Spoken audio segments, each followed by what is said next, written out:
Ini masalah mengenai laporannya IPW ke KPK ya, yang berkaitan dengan adanya dugaan gratifikasi atau yang lain-lain yang kaitannya dengan korupsi yang patut diduga dilakukan oleh seseorang yang sedang hot nih beritanya sekarang ini. Oke, ya tentunya namanya kami kan berteman lama nih, dari tahun 2000-an juga sudah berteman kan. Jadi adalah konsolidasi ini kan namanya IPW adalah LSM, tentunya banyak teman LSM.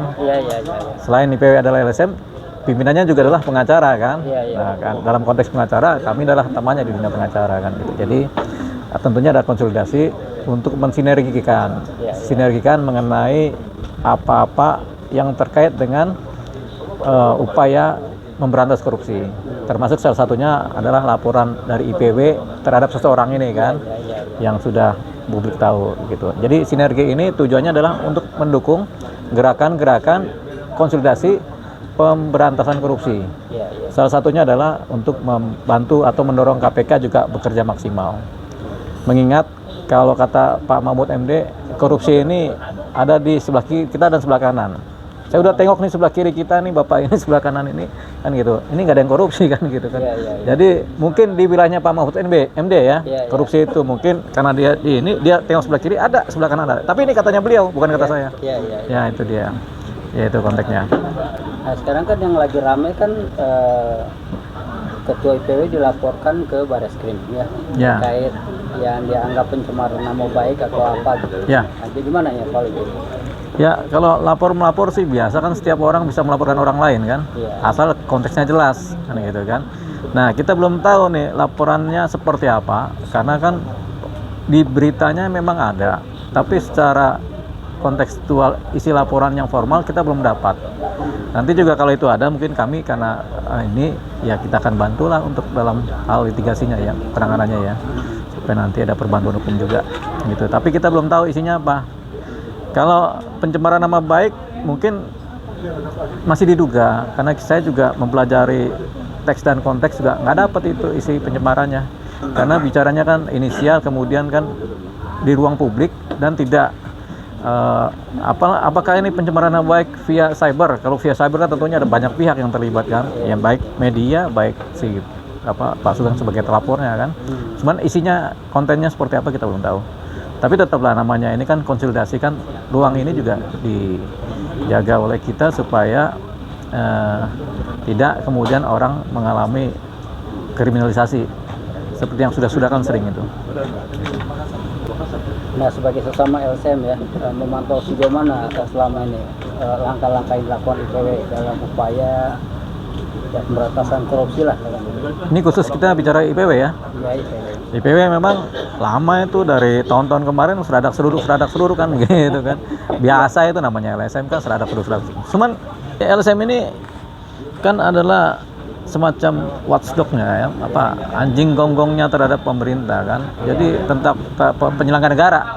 Sebenarnya ini ruang ini harus dijaga. Jangan sampai kemudian ada LSM bicara untuk mengkritisi kemudian mengalami kriminalisasi kan. Bahasa LSM kan bahasa vulgar. Nah, ini yang memang harus dipahami juga oleh negara. Dan negara juga jangan mudah tersinggung. Negara ini kan tentu pemerintahan maupun pejabat-pejabatnya jangan mudah tersinggung. Karena banyak sekali ketahuan pidana-pidana yang dilakukan oleh oknum negara ini ya karena teriakan dari para LSM. Gitu. Jadi yang mudah tersinggung janganlah kan gitu. Nanti kita sampaikan juga kepada pejabat-pejabat negara. Cuman ya itu tadi, pejabat negara juga harus mengerti lah apa itu LSM, karena sudut pandangnya berbeda, daya kerjanya juga berbeda. Negara struktural, LSM kadang-kadang frontal. Frontal ini kan untuk menjaga supaya keberlangsungan negara ini kan jalan. Yang jadi persoalan ini bukan institusinya, tapi ada oknum-oknum bahkan di luar institusi penegak hukum ini yang kemudian tersinggung, kemudian marah, kemudian bikin laporan balik kan begitu kan. Bahkan ada pejabat yang sudah kita lapor lagi kalau kita di ini. Nah, cuman memang harus dipahamin juga LSM ini kan sifatnya frontal. Selain kita mengingatkan ke pejabat negara dan institusi, kita juga ingatkan juga kepada LSM.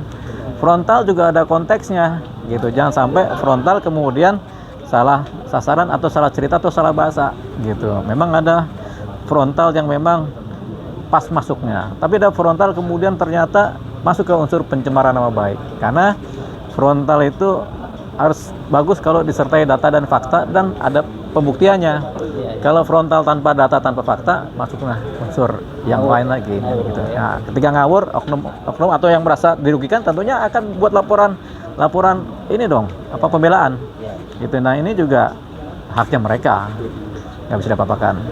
Cuman tenggang ngerasa paling nggak sebenarnya kalau misalnya bisa memahami LSM, pejabat negara bisa, sudahlah kita bisa apresiasi LSM ini sebagai untuk melakukan introspeksi, harusnya kan begitu. Cuman ada juga yang nggak tahan, gue laporin aja nih kan begitu, supaya ini kan itu dia. Undang-undang tindak pidana korupsi itu kan mengatur peran serta masyarakat, ya. Setiap orang ya yang mengetahui dugaan adanya tindak pidana korupsi dapat melaporkan atau mengadukan kepada institusi penegak hukum. Bahkan kalau itu terbukti, si pelapor atau si pengadu dapat premi. Itu ada kepresnya, itu ada peraturan pemerintahnya gitu kan. Ada dapat komisi dari pengaduan itu. Nah, kalau itu kemudian dihalang-halangi oleh institusi negara seperti polisi melalui laporan balik gitu ya. Di situ negara yang tidak fair. Kenapa tidak fair? Secara konstitusional, Bang Sugeng itu sebagai pelapor mestinya dilindungi karena dijamin oleh undang-undang. Mestinya kalau peraturan Kapolri sekarang ini kan terkait dengan manajemen penyidikan itu, mestinya laporan itu tidak diterima, laporan dari asprinya Wamen itu. Kenapa? Karena ada undang-undang yang menghalangi gitu. Persoalan kemudian itu sekarang ini diterima oleh Barreskrim, berarti kan ada sesuatu.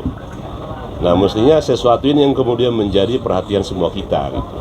Kenapa? Kalau elit yang melaporkan itu langsung diterima gitu dan diproses gitu kan. Kenapa masyarakat biasa tidak?